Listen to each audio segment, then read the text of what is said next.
Em destaque no Panorama CBN, o discurso do presidente Lula sobre IA na Índia. Sinais de que o Congresso deve manter o veto aos penduricalhos. Saúde. Novos estudos trazem novidades sobre Alzheimer e dengue. Noticiário internacional. Congresso do Peru elege novo presidente do país. Argentina pode ter greve geral. Países europeus rejeitam o Conselho da Paz de Donald Trump. Panorama CBN. Oi, tudo bem? Eu sou Bianca Santos e esse é o Panorama CBN da manhã de quinta-feira, 19 de fevereiro de 2026. Tem fôlego para continuar a semana? Depois da folia, depois do carnaval? Vambora, que a gente te ajuda aqui te informando com as principais notícias do Brasil e do mundo em menos de meia hora. E eu começo contando que o presidente Lula discursou na cúpula sobre o impacto da inteligência artificial em Nova Delhi, na Índia. O tom do discurso foi de cobrança e de defesa da soberania, focado em como que a tecnologia deve servir ao desenvolvimento e não apenas à concentração de poder. Lula foi incisivo ao dizer que as grandes empresas de tecnologia promovem uma espécie de dominação digital. Ele alertou que o modelo atual de IA se baseia na exploração massiva de dados, muitas vezes sem a devida contrapartida ou proteção aos usuários. Lula alertou para os riscos éticos e para o impacto das manipulações ou deepfakes nos processos eleitorais. A revolução digital e a inteligência artificial impactam positivamente a produtividade industrial, os serviços públicos, a medicina, a segurança alimentar e energética e a forma como conectamos uns com os outros. Mas também podem fomentar práticas extremamente nefastas, como o emprego de armas autônomas, discurso de ódio, desinformação, pornografia infantil, feminicídio, violência contra mulheres e meninas e precarização do trabalho. Conteúdos falsos manipulados por inteligência artificial distorcem processos eleitorais e põem em risco a democracia. Ele defendeu a urgência de uma regulação global que proteja a democracia e os direitos humanos. A regulamentação das chamadas Big Techs está ligada ao imperativo de salvaguardar os direitos humanos na esfera digital, promover a integridade da informação e proteger as indústrias criativas de nossos países. O modelo atual de negócio dessas empresas depende da exploração de dados pessoais, da renúncia do direito à privacidade e da monetização de conteúdos chamativos que amplificam radicalização política. O regime de governança dessas tecnologias definirá quem participa, quem é explorado e quem ficará à margem desse processo. Colocar o ser humano no centro das nossas decisões é tarefa urgente. O presidente Lula usou o fórum na Índia para dar voz aos países em desenvolvimento e defender a soberania digital.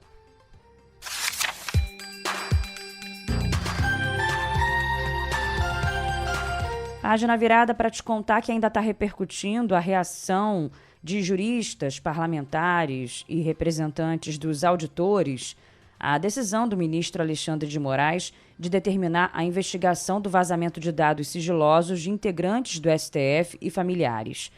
Há críticas, né? Vamos lembrar que 4 servidores foram alvo de busca e apreensão da Polícia Federal na terça-feira de Carnaval e que a esposa do ministro, Viviane Barce de Moraes, teria sido alvo ou um dos alvos da quebra ilegal de sigilo e isso causou a fúria do ministro. Para o professor de Direito Constitucional Gustavo Sampaio, Alexandre de Moraes não deveria ter usado o inquérito das fake news para investigar essas denúncias. O vazamento de informações por funcionários da Receita Federal do Brasil sobre dados pessoais de ministros do Supremo Tribunal Federal ou de seus familiares não mantém qualquer relação com o inquérito das fake news. Então, certo teria sido que a apuração desse potencial crime de violação do sigilo funcional estivesse sendo feita em outra seara. O Sindicato da Receita criticou as medidas cautelares contra os auditores investigados por acessos ilícitos.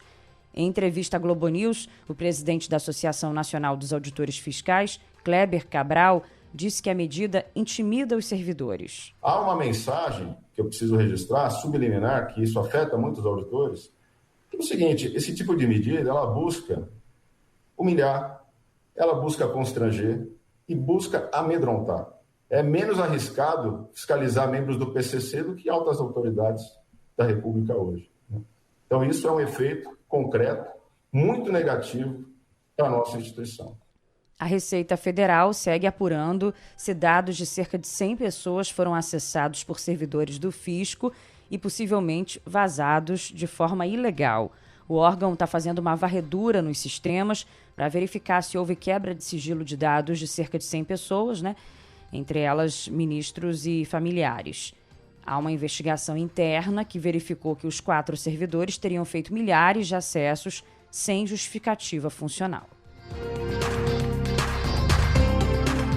A CPMI do INSS antecipou para a próxima segunda-feira o depoimento do banqueiro Daniel Vorcaro, dono do Banco Master.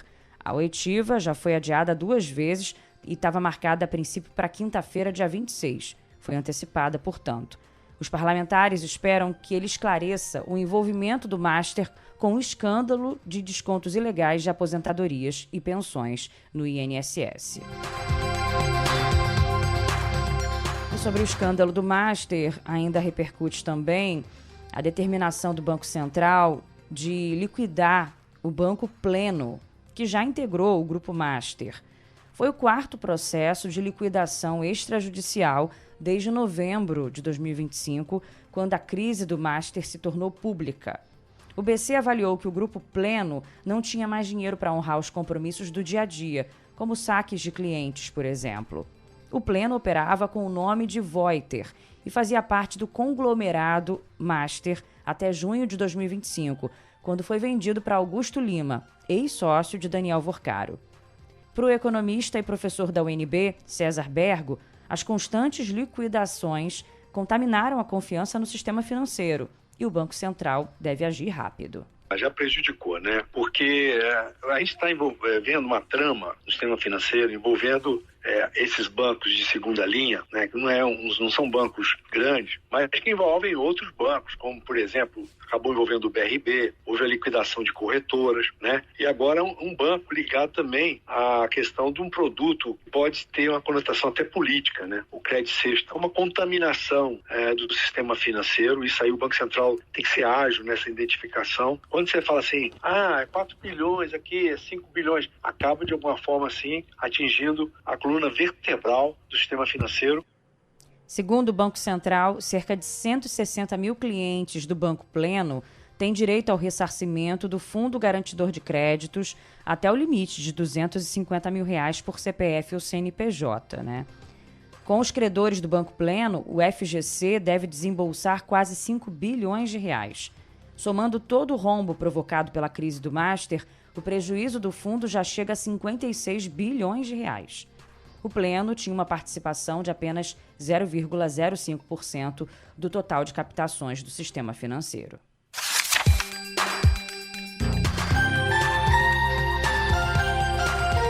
O Congresso Nacional sinalizou que deve manter o veto do presidente Lula aos penduricalhos de servidores do Legislativo.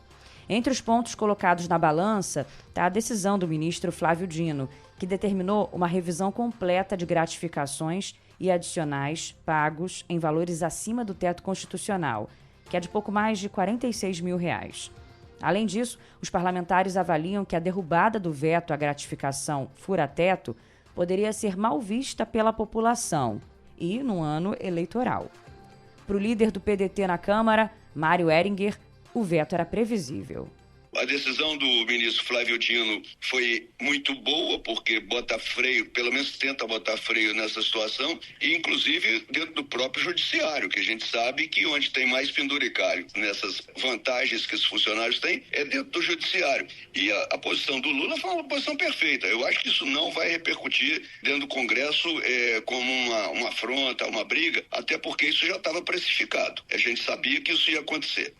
O presidente do Sindicato dos Servidores do Legislativo, Alisson Souza, tenta convencer os parlamentares a manter os penduricalhos. Ele defende que o teto de R$46 mil está defasado e tenta justificar as necessidades das benesses. Agora, tudo fica com essa pecha de teto, né? Como se o teto tivesse um valor extraordinário, né? E ele não tem, na verdade. É um diretor-geral do Senado, que é um servidor que praticamente trabalha até quase meia-noite todos os dias, fora fim de semana. Esse cara ganha líquido 30 mil, 35 mil. Um executivo de qualquer multinacional, uma empresa que tem um profissional do mesmo gabarito, com esse mesmo nível de dedicação, esse cara ganha o triplo do que ganha um diretor-geral do Senado, da Câmara. Bom, lembrando que o presidente Lula sancionou o reajuste salarial das carreiras do Poder Legislativo em 2026, né? Mas vetou os aumentos previstos para os próximos 3 anos e também esses reajustes acima do teto. A justificativa é a Lei de Responsabilidade Fiscal e o arcabouço fiscal. Agora vamos falar sobre Correios, porque um documento produzido pela Diretoria Econômica Financeira da Empresa Brasileira de Correios e Telégrafos, né, aponta que a estatal entrou em um ciclo vicioso de prejuízos nos últimos anos. Esse documento foi obtido com exclusividade pelo G1 e afirma que o agravamento da performance operacional foi o fator principal para a empresa registrar recorrentes prejuízos nos últimos trimestres. Segundo o documento, a estatal deixou de pagar a fornecedores, empregados e em tributos 3 bilhões e 700 milhões de reais até setembro de 2025. Um outro trecho aponta que o elemento mais crítico para a sustentabilidade da empresa é a insuficiência de caixa.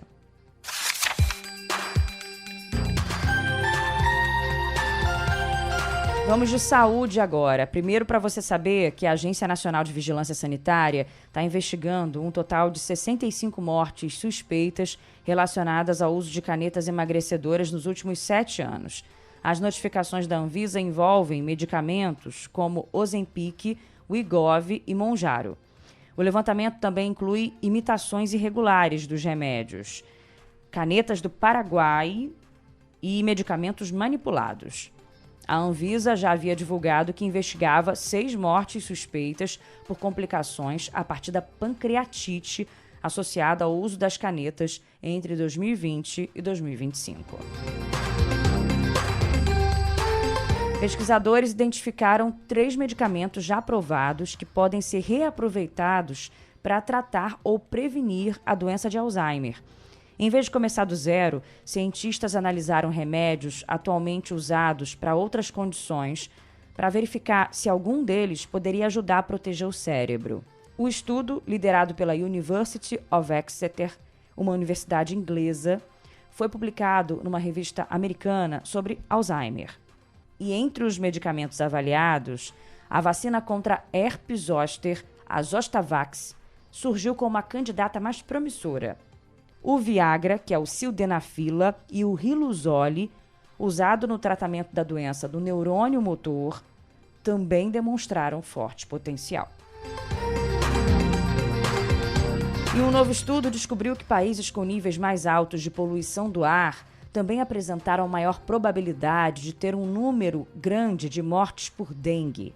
A pesquisa foi feita com mais de 20 países da Ásia, África e América Latina, regiões onde a dengue é endêmica, e constatou que aqueles com níveis mais altos de poluição do ar também apresentavam um número maior de mortes relacionadas à doença durante o período analisado, que foi de 2020 a 2024. Então ficou claro, pesquisadores destacam que estratégias para controlar a poluição do ar podem trazer benefícios para a prevenção da dengue e para a saúde ambiental. Agora os destaques internacionais. O Congresso do Peru elegeu o ex-juiz e parlamentar de esquerda José María Balcazar como presidente interino do país. Foi na noite desta quarta-feira que isso aconteceu. Balcazar é do partido Peru Libre e disputou os votos do Congresso com outros 4 candidatos. Após uma primeira rodada sem maioria absoluta, os 2 mais votados passaram para o segundo turno, em que Balcazar venceu Maria del Carmen Alva Pietro, por 60 votos a 46. A votação ocorreu 24 horas após o Congresso destituir o presidente de direita, José Herri, acusado de tráfico de influência por reuniões secretas com empresários chineses. O novo presidente interino assume o cargo em meio a uma intensa turbulência política. Nos últimos 10 anos, o Peru teve 8 presidentes. 4 sofreram impeachment e 2 renunciaram antes do término da gestão. O último presidente a chegar ao fim do mandato foi Ollanta Humala, em 2016. O mandato agora de Balcazar será curto. As eleições populares já estão marcadas para o dia 12 de abril. Caso nenhum candidato obtenha mais de 50% dos votos, um segundo turno acontecerá em junho. A Argentina enfrenta hoje uma greve geral contra uma reforma trabalhista enviada ao Congresso pelo presidente Javier Milei. A proposta já foi aprovada no Senado e começa a ser discutida hoje na Câmara dos Deputados. E aí a paralisação foi convocada pela maior central sindical da Argentina, a Confederação Geral do Trabalho. A expectativa do governo é que a proposta seja aprovada na Câmara até o dia 1º de março. Por causa da greve, dezenas de voos entre o Brasil e a Argentina programados para hoje foram cancelados ou reprogramados. Com a adesão de pilotos, funcionários aeronáuticos e até de trabalhadores petroleiros que abastecem aviões, a Aerolíneas Argentinas anunciou o cancelamento de 255 voos, incluindo 21 entre o Brasil e cidades argentinas. As companhias aéreas Gol, Latam e JetSmart também anunciaram cancelamento ou reprogramação de voos. A greve geral vai impossibilitar todas as operações aeroportuárias nas cidades de Buenos Aires, Córdoba, Mendoza e Rosário. Além da greve, também é esperada uma onda de protestos. Em resposta, o governo Milei determinou que a imprensa siga medidas de segurança, o que é uma atitude incomum, e advertiu para situações de risco nos protestos esperados para os próximos dias. O presidente americano Donald Trump vai comandar hoje em Washington a primeira reunião do Conselho da Paz da faixa de Gaza. O primeiro-ministro de Israel, Benjamin Netanyahu, e delegações de mais de 20 países devem participar do encontro. Mas há ausências esperadas.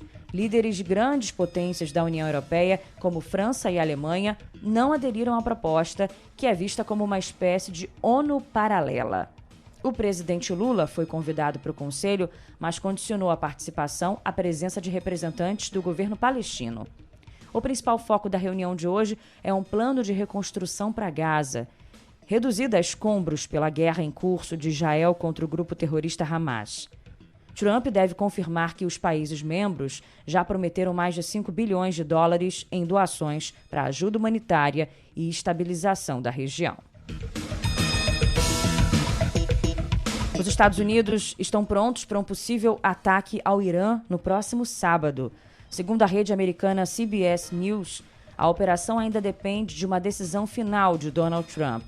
Atualmente, Estados Unidos e Irã negociam um acordo para limitar o programa nuclear iraniano. Segundo a emissora americana, nos próximos dias, o Pentágono começará a transferir funcionários americanos no Oriente Médio para outras regiões, como a Europa, ou mesmo voltando para os Estados Unidos. O Irã informou que atacará bases americanas no Oriente Médio, caso seja bombardeado. O ex-presidente da Coreia do Sul foi condenado à prisão perpétua. O tribunal considerou Yoon Suk-yeol culpado por liderar uma insurreição durante a breve imposição da lei marcial no final de 2024. O ex-líder sul-coreano também foi considerado culpado de abuso de autoridade e de arquitetar um golpe de Estado. Os promotores haviam pedido a pena de morte para o líder deposto. Os corpos de 8 esquiadores desaparecidos foram encontrados após uma avalanche atingir uma montanha no norte da Califórnia, nos Estados Unidos. Um integrante do grupo continua desaparecido. Outros 6 esquiadores que faziam parte da equipe foram resgatados com vida. A região da avalanche foi atingida por uma forte tempestade e segue em alerta para novos deslizamentos, o que dificulta o resgate. O CEO da Meta, Mark Zuckerberg, deu um depoimento no julgamento histórico sobre o vício em redes sociais. Ele disse que lamenta que a empresa tenha demorado a identificar usuários menores de 13 anos no Instagram. Zuckerberg é líder da empresa americana, que é dona das redes sociais Facebook, Instagram e Threads, além do aplicativo de mensagens WhatsApp. O depoimento de ontem era o mais aguardado do julgamento.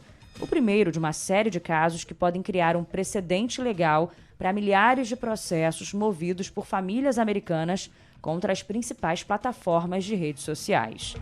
O julgamento vai até o fim de março, quando o júri vai decidir se o YouTube do Google e o Instagram da Meta foram responsáveis por problemas de saúde mental de uma mulher da Califórnia, que começou a usar o YouTube aos 6 anos, o Instagram aos 11 e depois TikTok e Snapchat. Para fechar aqui o noticiário internacional, eu te conto que a UEFA abriu uma investigação sobre mais um caso de racismo contra o jogador Vinícius Júnior, do Real Madrid. O atacante brasileiro contou que o episódio aconteceu no momento em que o argentino Gianluca Bresciani, jogador do Benfica, se aproximou dele e colocou a camisa na boca.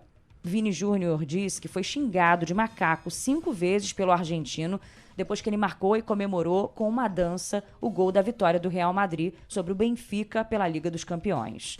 Mbappé, colega de Vini Júnior no Real Madrid, confirmou que ouviu os xingamentos. O francês falou que só não abandonou a partida a pedido do brasileiro. Número 25 de Benfica, no quiero decir su nombre, no lo merece, que empezó a hablar mal. También no se acepta, pero ha pasado en el fútbol y pasará. Pero después ha metido su camiseta aquí para decir que Vini es un mono 5 veces. Yo lo escucho. Hay jugadores que lo han escuchado de Benfica también. En el estadio yo pienso que hay 70.000 personas que han hecho nada, que únicamente querían apoyar a su equipo. Yo tengo el máximo respeto para el Benfica, para su entrenador, que es uno de los mejores de la historia, que ha hecho la historia de Real Madrid. Pero este jugador para mí no merece jugar más la Champions. Pelas redes sociais, Vini Júnior criticou o protocolo da arbitragem e disse que os racistas são, acima de tudo, covardes. Bresciani publicou que foi mal interpretado, que nunca foi racista, reclamou que recebeu ameaças de jogadores do Real Madrid e o clube português expressou apoio à versão do argentino. A UEFA abriu a investigação interna para analisar o que aconteceu no Estádio da Luz e nomeou um inspetor de ética e disciplina. De acordo com o regulamento, o jogador argentino pode ser suspenso por no mínimo 10 jogos se o ato de racismo for comprovado.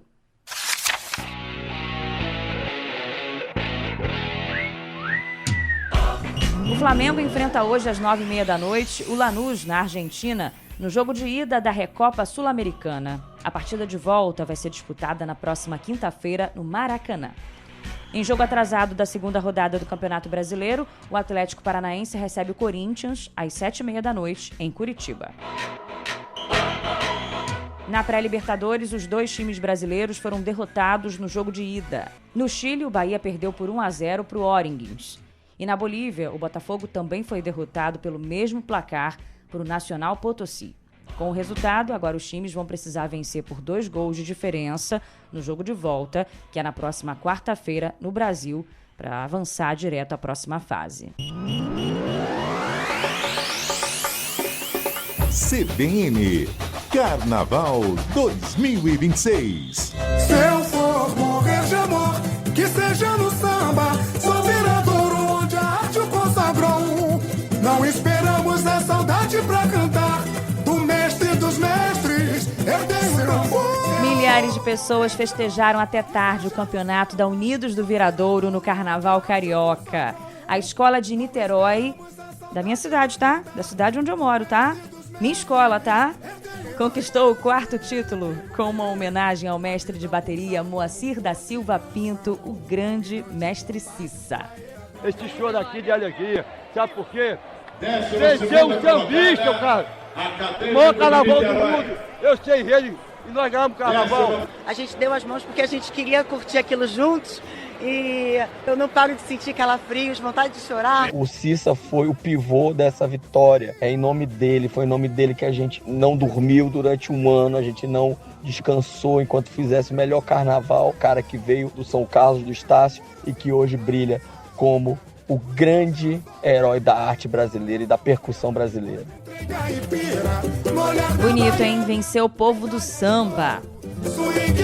A Beija-Flor de Nilópolis ficou em segundo lugar e a Unidos de Vila Isabel em terceiro. No sábado, o desfile das campeãs terá ainda Salgueiro e Imperatriz. Já Acadêmicos de Niterói, que levou para a avenida um polêmico enredo em homenagem ao presidente Lula, ficou em último lugar e foi rebaixada para a Série Ouro. Então tá, hein? Já tô levantada aqui, já tô em pé, já tô sambando. Tô indo embora, me despedindo de você junto com o nosso DJ Laerte Afonso, nosso editor Edmilson Fernandes. Semana acabando, hein? Amanhã já é sexta-feira. Espero o seu pedido para o nosso sextou musical. Pelo Instagram, biancasantos.bia, por e-mail, bianca.santos@cbn.com.br. Vou dar uma olhada também lá na caixinha de comentários do Spotify. E de noite tem o Panorama CBN da noite. Não esqueça, tá? Um beijo, tchau. Eu pude aprender hoje, e hoje somos todos um nessa avenida. No furacão que nunca vai ter fim. Nossa história não encontra despedida. Se eu for morrer de amor, que seja no samba, sou viradouro onde a rádio consagrou.